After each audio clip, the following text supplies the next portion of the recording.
안녕하십니까 여러분. 지난 한 주간 중동에서 발생한 이슈를 모아보는 3분 중동입니다.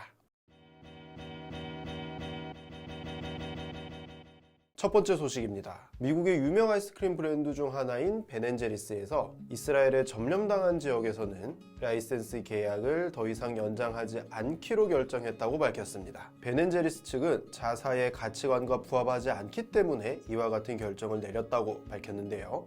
베넨제리스는 군비 경쟁, 빈부격차, 인종차별, 성차별 등 사회적인 이슈에 대해서 줄곧 목소리를 내온 것으로도 유명합니다. 이번 결정으로 내년 12월 종료될 예정인 팔레스타인 지역에서의 판매 라이센스가 더 이상 연장되지 않을 것으로 보입니다. 이와 같은 결정에 대해 이스라엘 측은 강력히 반발하고 있습니다. 두 번째 소식입니다. 지난 22일 이슬람권 최대 종교 행사 중 하나인 하지 순례가 종료되었습니다. 하지 순례는 무슬림의 5대 의무 중 하나이기도 하기 때문에 무슬림에게 있어서는 일생일대의 수건이기도 합니다. 하지만 올해는 작년과 마찬가지로 팬데믹이 계속 이어지고 있고 그러한 가운데 6만 명만이 순례에 허용이 되었습니다. 이와 더불어 여성 보안요원이 등장했고 여성 순례객에 대한 남성 보호자 동행 의무가 폐지되기도 하는 등 양성평등에 관한 작은 진전도 함께 목격되었습니다. 세 번째 소식입니다. 과학기술이 더 발전되면 열사의 땅이라는 수사도